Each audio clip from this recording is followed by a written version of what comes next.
Welcome into ESPN's Playbook. I'm Prim Saripapat, and joining me right now, UFC fighter Jacob Christopher Ortiz, also the former and longest reigning UFC light heavyweight champ. Of course, many people know you as Tito. So where'd you get that nickname? From my father. I guess at the age of 1, I was a little tyrant, and it's actually pronounced Tito, and that's what he gave me as a nickname, and it stuck. It stuck throughout all school, high school, and everything. The only time I was named Jacob was my teachers would say Jacob. And so you admit that you were a tyrant, but you say up until the age of 22. Up to the age of about 22. I was one of those kids who just did what I want, how I want it, when I want it, whenever I want it.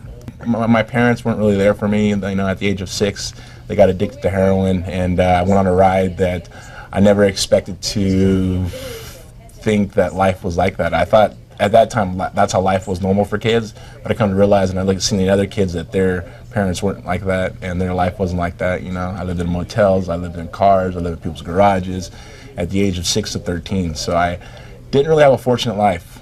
Now, a lot of you fighters, you have an entourage, you have your coach here, but you said that fighting is the loneliest sport in the world. Why do you say that? Fighting is the loneliest sport of the world, 100%. You know, my coach, Jason Perillo, and I've always thought that, and I told him one day, I go, man, this is pretty damn lonely to be a fighter.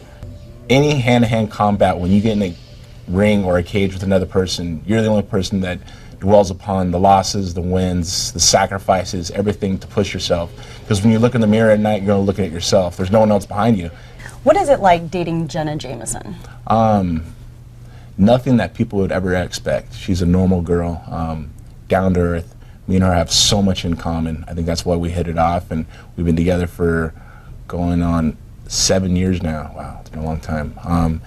It's a roller coaster with both of us, and we're both the same animal, and we thrive to better ourselves each and every time, and we make each other stronger. You know, I remember back when we first started dating, we're on Howard Stern. He said, well, "I'll give you guys 6 months."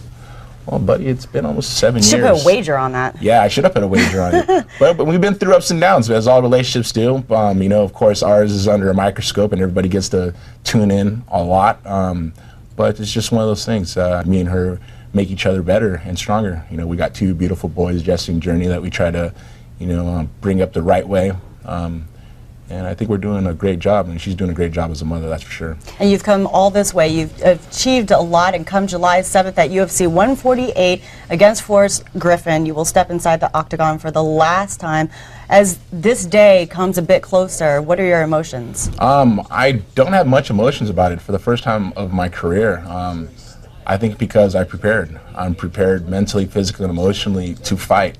I want to fight. I'm not thinking in my mind fighting just to get it over with. I'm thinking going in a fight and winning a fight. I want to make a difference, and the difference is my hand's going to be raised, and I'm going to walk away the sunset on my own terms. I've done great in the sport of mixed martial arts. The UFC has given an opportunity with Lorenzo Fertitta and Dana White as a businessman, as a fighter, and as a father of something my father never was, and I want to give my children something that my father never gave me, and that's love and opportunities in life. And I'm able to do that because of UFC and Lorenzo and Dana. Of all my fans, you guys can go to Twitter at Tito Ortiz to follow me up all the way up to the fight. I'll be doing videos, I'll be doing pictures, and you can see how my training's doing, making the weight, and of course, kicking Forrest's if I could say that. We'll bleep it out. Tito, thanks a lot. Thank you.